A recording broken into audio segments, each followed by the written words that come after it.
Good morning. आज श्रावणातला सोमवार आहे आणि तिसरा सोमवार असेल कदाचित. होय, तिसरा सोमवारच आहे. आपण चाललो आहे एका देवदर्शनासाठी शिवमंदिरामध्ये. तर जाता जाता जिथून आपण सुरुवात केली आहे, वेरळ फाटा, खेड येथील, खेड तालुका, खेड जिल्हा रत्नागिरी. तर तिथून आपण सुरुवात केली आहे. वेरळजवळून डाव्या हाताला मुंबई गोवा हायवेवरती आतमध्ये खोपी शिरगावकडे जाणारा फाटा. तर तिथून खोपी शिरगावपासून साधारण एक 10 किलोमीटरवरती, 10 ते 15 किलोमीटरवरती हे मंदिर शिवशंकराचं स्थान आहे.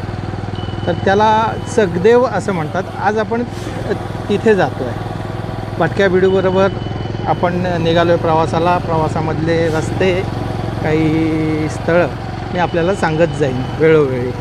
तर चला सुरुवात करूया.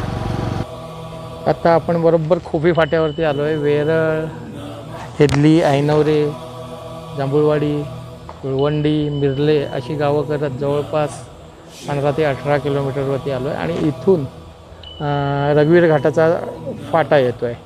त्या फाट्यावरती डाव्या बाजूला ब्रिजवरून आपण पुढे गेल्याच्या नंतर साधारण पुढे पुन्हा आपल्याला एक 10-12 किलोमीटर पुढे आपल्याला जावं लागणार आहे. आणि हाच तो फाटा.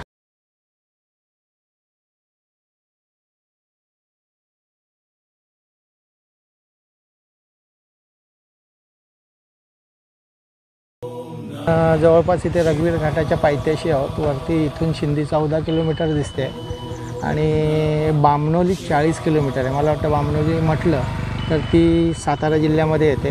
काज बामणोली महाबळेश्वरकडून जे येतात त्याला इथून या बाजूने जायलाही पर्यायी मार्ग आहे. तर आपण काय तिथपर्यंत जात नाही. आपण शिंदीपर्यंत जाणार आहोत आणि तिथून पुढे चकदेवकडे निघणार आहोत आणि घाटाला सुरुवात होते.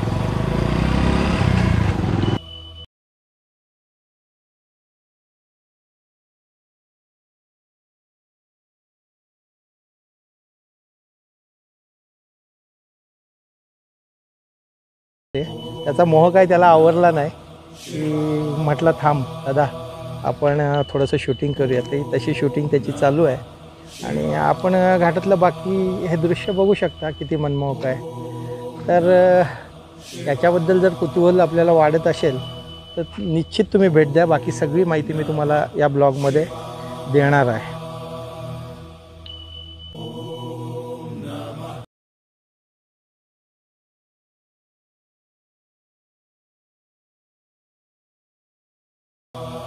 आणि जर पुढे तिथे पाहाल तर आपण तिथून त्या रेलिंगच्या इथून त्या पॉईंटला खाली जाण्यासारखं यांनी उतरण्याची सोय केली आहे. पावसाळ्यात याहून चांगले दृश्य आपल्याला दिसतात. आपण आता इथून या हॉटेलवाल्यांनाच विचारूया की पुढे जाणारा जो मार्ग आहे चकदेवला तो कसा जातो आहे.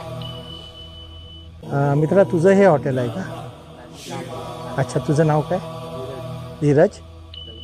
बरं, मी आता काय म्हणतो आहे, आपण या हॉटेलजवळ आलो. इथून साधारण चकदेवला जाण्यासाठी आपल्याला 2 वाटा आहेत असं मला कळतं आहे. तर थोडीशी माहिती दिलीस तर बरं होईल. शिंदी 4 किलोमीटर शिंदी, तिथून एक वाट आहे. हां हां. अच्छा, ती सोपी आहे का? त्याच्यापेक्षा ती जी आहे ती चांगली वाट आहे आणि ही इकडची थोडी अवघड वाट आहे. आत्ता जवळपास आपण रघुवीर घाटाच्या माथ्यावरती आलोच होतो. त्या पुढे आल्याच्यानंतर एक आपल्याला कमान दिसते आहे तिथे. आणि रघुवीर घाट चेक नाका, मला वाटतं इथे सह्याद्रीचा व्याघ्र प्रकल्प आहे. त्या दृष्टीने इथून सुरुवात होते. इथे चेकपोस्ट आहे. आपण त्याच्यामध्ये एंट्री करतो आहे. बघूया पुढे जाऊन काय चेकपोस्टवरती चेकिंग आहे नाही ती आपल्याला दिसेलच.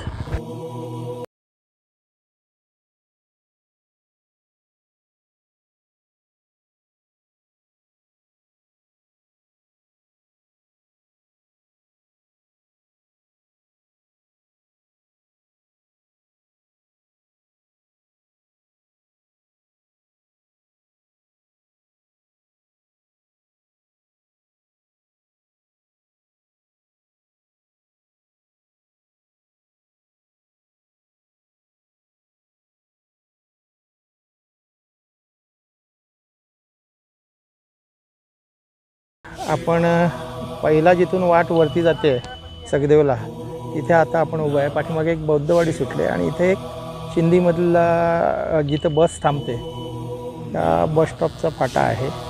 आणि इथून डाव्या बाजूला जर आपण बघितलात तर वर 2 टाक्या दिसत आहेत. शिंदी गावच्या पाणीपुरवठ्याच्या टाक्या आहेत त्या. तर इथूनही एक मार्ग आहे वर जायला, परंतु अतिशय दुर्गम मार्ग आहे. आणि पुढे जाऊन जंगमवाडीजवळून एक दुसरा जो मार्ग आहे तो अतिशय सोपा मार्ग आहे. त्या मार्गाने आपण तिकडे निघणार आहोत. परंतु हा पहिला रस्ता जो जातो आहे वरती चगदेवला, तो मी आपल्याला दाखवतो आहे.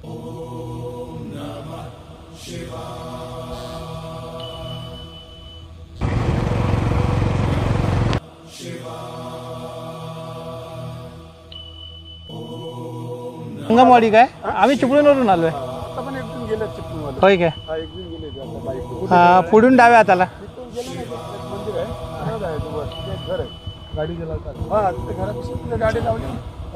चालेल. धन्यवाद धन्यवाद.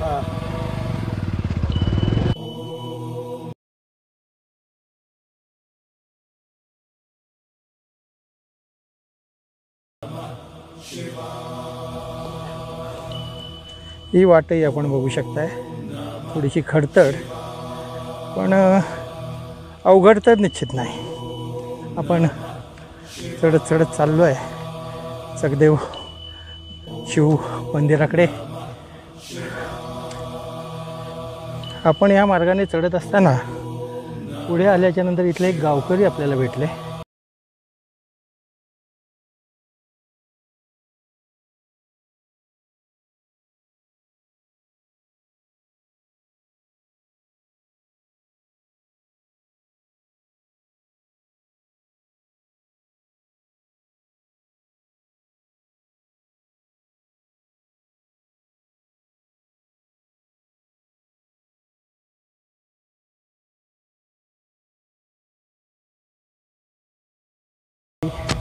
आपल्याला पोल दिसतोय आणि हा डोंगर टाकून गेल्याच्या नंतर आपल्याला मंदिराच्या आसपास थोडीशी लोकवस्ती मिळेल.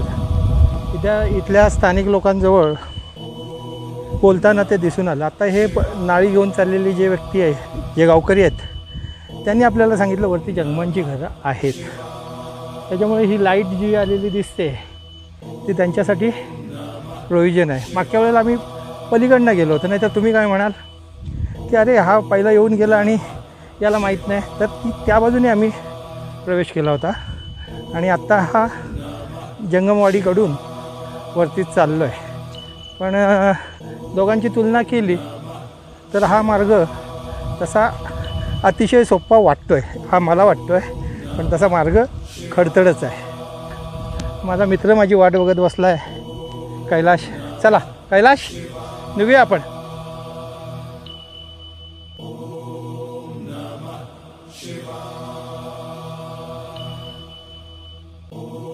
पण आपल्याला मारुती राया दिसतोय.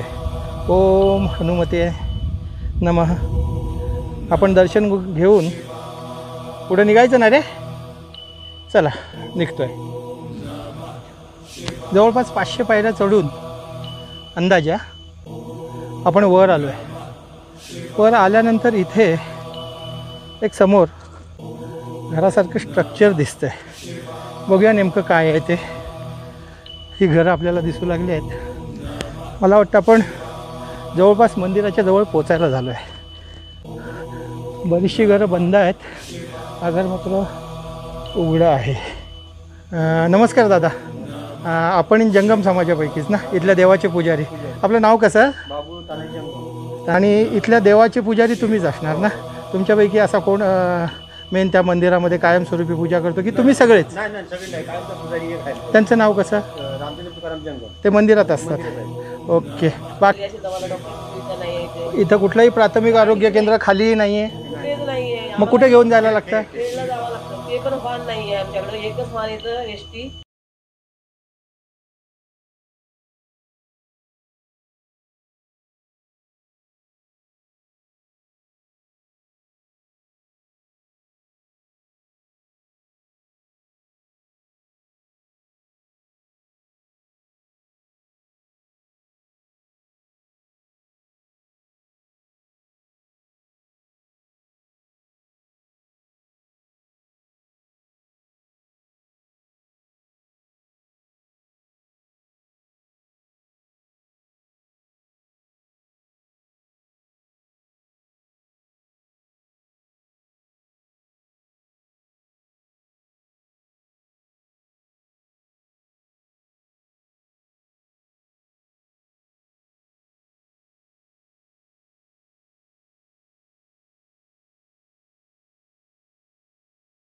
मध्ये असाव्यात.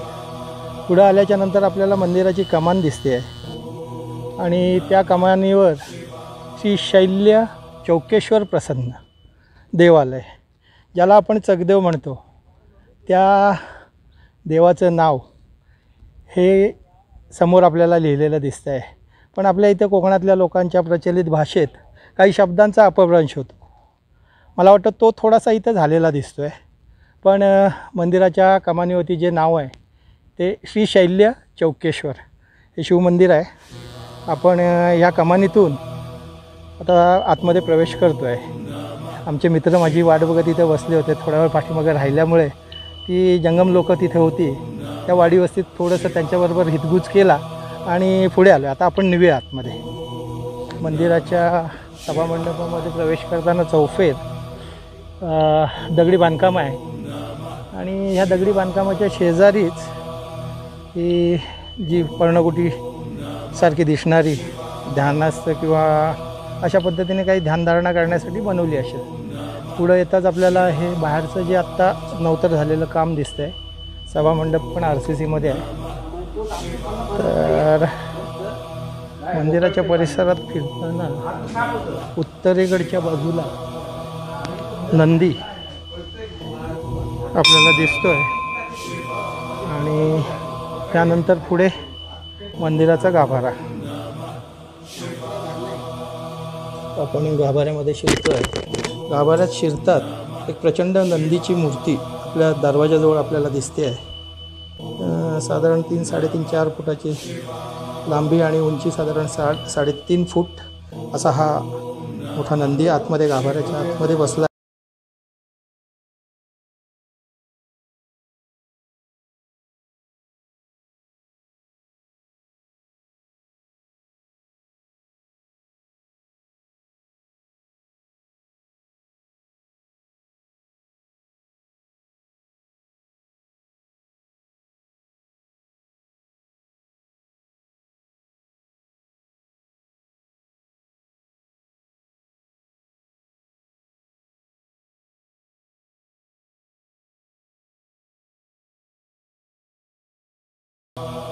सात शिवलिंग आहे. 7 शिवलिंग तळदेव, गाळदेव, कारदेव, मोळेश्वर आणि शेवटचं टोक चौकेश्वर. आपल्या आजूबाजूच्या परिसरामध्ये हे प्रचलित आहे ते चकदेव नावानेच आहे. ते कसं काय? ते त्याचं कारण सांगतो ना. शंकर पार्वती तपाला येऊन बसली तेव्हा हे समुद्र होता. काय समुद्र असताना पार्वती शंकराला प्रश्न विचारला, पूर्वेकडून उत्तरेला जातोय आपण, पण लोकसंख्या ही कुठं राहणार, एवढाच मला प्रश्न आहे ना. मग मी 360 कोस समुद्र हरवतो. मग इथून बाण मारला. बाण मारला तिथं राम, लक्ष्मण, भरत, शत्रुघ्न पाठ लावून बसलो. आता समुद्र येतो, पादुकांना शरण जातो आणि वापस जातो. त्याच्यावर त्याला अधिकार नाही पुढे यायचा. हा, तिथून शपथ टाकली.